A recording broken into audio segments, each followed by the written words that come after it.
كامي كأنكم كورات تخات إذا channel أبزلكم وسلامكم بصح ندابلكم لهم عن تخاب بخلت حتوتات مسيالكم انتي تبخرون زبليو أبتا زحالفت قاليكم أنا تسرعيتو نحافتنا زتاكم حسب سلزا كافلكم بلبي يمسكن نحنا نتصحفو حانت فرق على ناتي زورة سويكا ناتي فتح زناد زلسب شجرو ويكا أبزبانو زلو تساقم كنا قفلو سلزخال حساباتنا عم كفال عينبكا مخنياتو نخسرو نقر سلزي اللي مالتي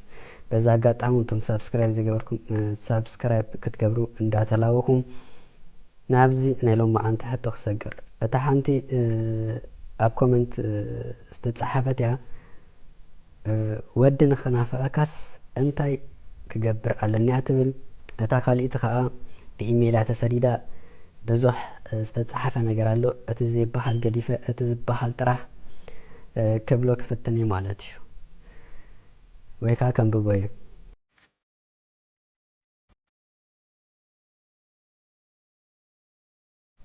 ሰላም ንኣኻን ንተከታተልትኻን ከምዚ ኢለ ብህይወተይ ምክሪ ክሓትት ኢለ ሓሲብ ኣይፈልጥን ሰባት ከምዚ ዶ ከምዚ ክብሉ ከለዉ ከምዚ ከኣሉ ዲ እንዳበልኩ ንምእማን የጸገም ነይረ ኣብ ነፍሰይ ምስ ወረደ ነገና ኣታ ሓቆም ባል ክብል ተገዲደ በዝኾነ ካብዚ ቀረባ ግዜ ማለት 2-3 ወርሒ ይኸውን ሰብኣይ ዘይኮነ ነገር ኣብ ስጋ ይርክብ እንዳሓተተ ሞኽ የብለንሉ እዚ ባህርያቱ ንኣይ ሓድሽ እዩ ካብ ዝፈልጦ ኣትሒዘ እንተርፎ በግባቡ እንተዘይ ኮይኑ ካብ ንማለ ጌርና ኣይንፈልጥን ኢና مش كجبرو كحاسبه كله كمان نفس صلاتي زهدر هجي حربيتو نزلو ايكون نزلو صرصر اندابله ورا كفتحا كون يخلي اندابل يفرارحنلو دقاي سلازرعيني قدا انت خاتون زلخا انت ولكوكم نسابيتي دليتي كجبر اي خيلندي ولاس ابقال اي كيده كجبرو اندابله دقاس يخل انلو بجاهم مخرهم لقسلي أنا حداري كسئنن زمي كمس أسلازي دلي دليتو كم ولا ألودو ولاس أنتاي كاب حفتهم شمن بوتان علو نسو قدفنا بتاك أداميتي هدو خنجمر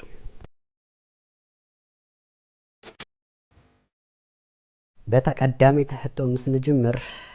ودي نخنافقني أنتاي كجبر علن اندعتبل حق زربا كمستات هتو كابتن آلد نتو مودات كما آخر كلهم زبرحني أودات حاتيو من يرم تسخونو قوال نكتنافقكا أنتاي كنجبر لنا بزح بكاسفح مبرحي كهب مسكا الكونيرا هانتي فيديون نايكومتات سريحة لهم كم زمبلي اي أنا كل جزء أنت يزبل قالون ستيتي أوشت برتو حيل اللوا ويك عزت عقرة عقم اللوا هذا تي قالنا تون ترى اللوا تكال أخا أوشت زيت فتش ويك تدوغي زلوا برتو عقون حيل سلزلوا تراح أنت يزليا هد إلى نتي أوشت أزلوا عقمي كتكامل طرح زلوا كم زين دهر جيرا أيكون دون ودات ولا إن زخون نجر كتقاصر تخيلا إلى إذا أمن سلزي عالد بزح كم استات زلين كون عايسم عنني مالتي كن كاب حاتت حالة كل تسلست نجارات للا علي إلى كمل سلاك في التاني مالتي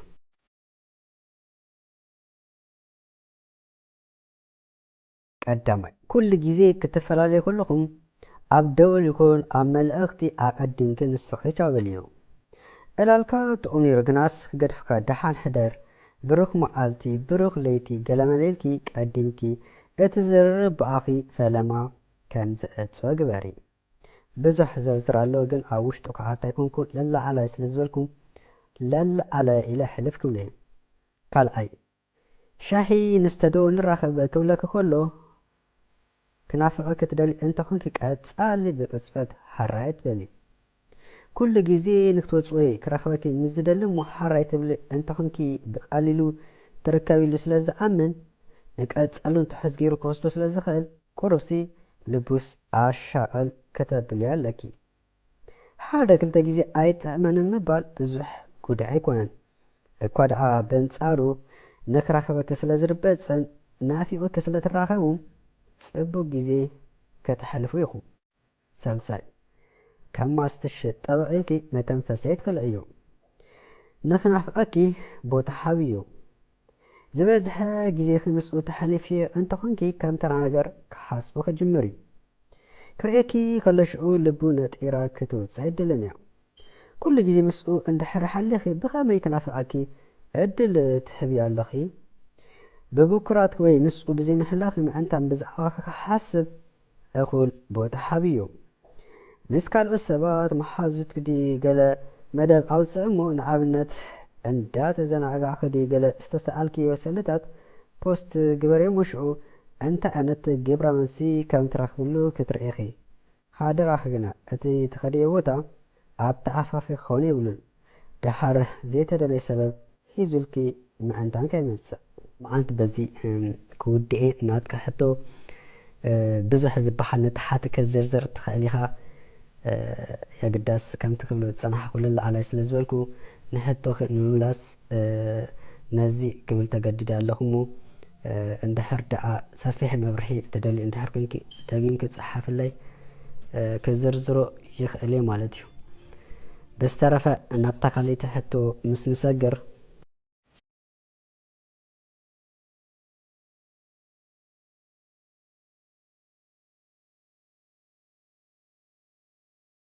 እዛ ካልእቲ ሕቶ ኣገዳሲትን እዋናዊትን ተኣፋፊት ሕቶ እያ። ቅድሚኡ ግና እንታይ መበልክኺ ሓፍተይ ማዓረይ ሪእ ከለኺ ነዚ ሓውና ነታ ንብረቱ ፍልይ ኣቢልኪ 7 መዓልቲ በርበረ ጠንያ እሞ ፈትያ ከይፈትወት ናብ ንቡር ክትምለስ እያ። ጓለይ ናብ ቁም ነገር ምስ ንሰግር እዚ ሕቶ እዚ ብጣዕሚ ኣገዳሲ ሕቶ እዩ። ኣብዚ ግዜ እዚ ብዙሕ ከምስታት ይስማዓሎ። ብፍላይ እዞም ገለገለ ኣወዳትና ካብ ገለ መለእ ዝረኣናዮ ዝሰማዓናዮ ገፋፊጥና እንዳመፃና ነተ መፃመርትና ሙኽ ኣይነብለን። ነተን ኣንስትና ዲ ሰቤትና ወይ ኣፍቃሪትና ዘይተደለየ ነገር እንዳሓተትና ሙኽ ኣይነብለን። ብፍላይ ኣብ ሰብ ሓደር ነታ ኣደ ደቅኻ ጭንቀት ፈጢርካላ ማለት ብገዛእ ፍቃድካ ነዚ ናይ ገዛኻ ኣምፖል ሰቢርካዮ ማለት እዩ። ኣደ ብርሃን ገዛ ክበሃል ከሎ ንይምሰል ኣይኮነን ተዘሪቡ። ንኣደ ወይ ከዓ ንሓንቲ ጓል ኣንስተይቲ ኣብ ጭንቀት ሸሚምካዮ ማለት ናይ ገዛኻ ብርሃን ኣጥፊኢኻዮ ማለት እዩ። ኣደ ቀሲና ሓዳራ ክትመርሕ እንድሕር ኮይና ብመጠኑ ገለ ካብ ዘጨንቋ ነገራት ብፍላይ ከምዚ ሓቲታቱ ዘላ ነገር እሞ ከዓ ሓንደበት ኣይነበረ ኣይጠፍኣ ዘይትፈልጦ ሕቶ ኣምፂኻ ድቦላ ምውራድ ኣብ ክሳዳ ዳርጋ ገመድ ከም ዘእተኻላ እዩ ዝቁፀር። ስለዚ እዚ ካብ ገለመለ እንዳሰማዓናዮ ኣብ ገሊኡ እንዳረኣናዮ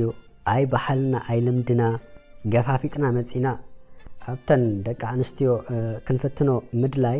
ብምድርን ብሰማይን ይሕትት እዩ። ብፍላይ ኣብ ሰብ ሓደር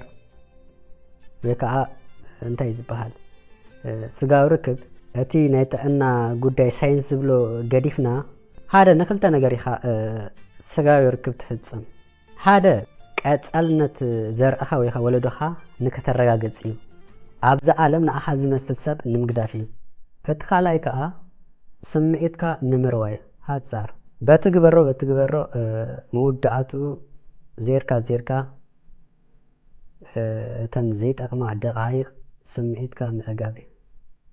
ብዙሕ ኮለል ዘይድልዩ ማለት እዩ። ስለዚ ንሱ ካብ ኮነ እንታይ ዝገበረት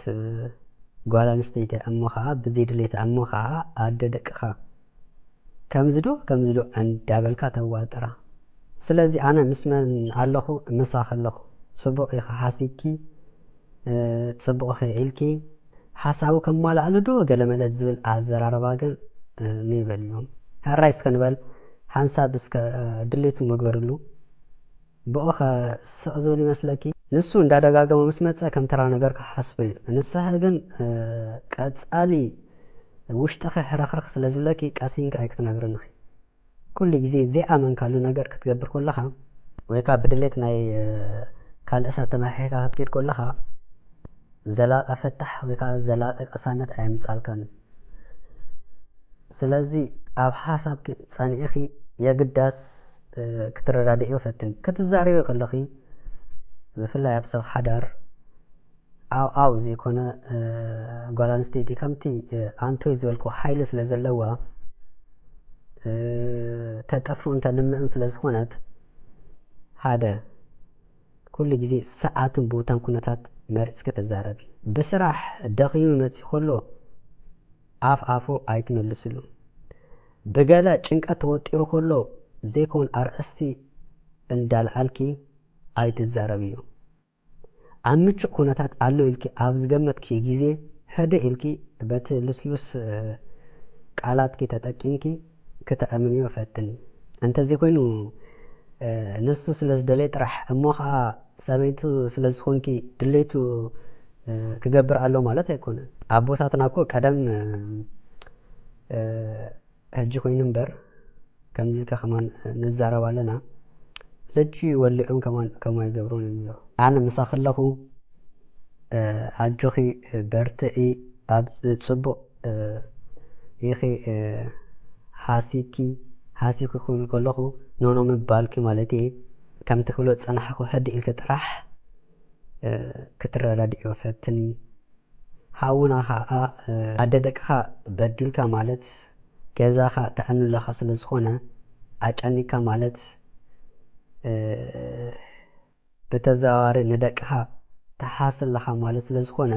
ካብቲ ዘይተደለየ ኣይባህልና ኣይልምድና ተግባር ክትቁጠብ ምናልባት ተሰሚዕኻ በዛ ኣጋጣሚ ከዘኻኽረካ ወይ ከዓ ከም ሓወኻ ሓሳበይ ከካፍል ይደሊ ብዝተረፈ ሰናይ ናይ ሓዳር ዕውት ግዜ ይምነየልኪ ተኸታተልትና ከዓ ሓሳብኩም ኣብ ታሕቲ ፀሓፉ ርእይትኩም ኣካፍሉ እንዳበልኩም ብካልእ ትሕዝቶ ክሳብ ንራኸብ ወይ ከዓ ካልእ ከምዚ ዓይነት ሕቶ እንድሕር ኣለኩም ኣብ ታሕቲ ናይ ኮመንት ወይ ከዓ ብኢሜል ስደዱለይ በብእዋኑ ክንምልሶ ክንፍትን ኢና ብዝተረፈ ሕጂ እውን ብካልእ ትሕዝቶ ክሳብ ንራኸብ ኣብ ዘለኹም ሰላም ቅሳነት ጥዕና ዓወት ኣሳልጦ እንዳተመነኹ ሰሰናይ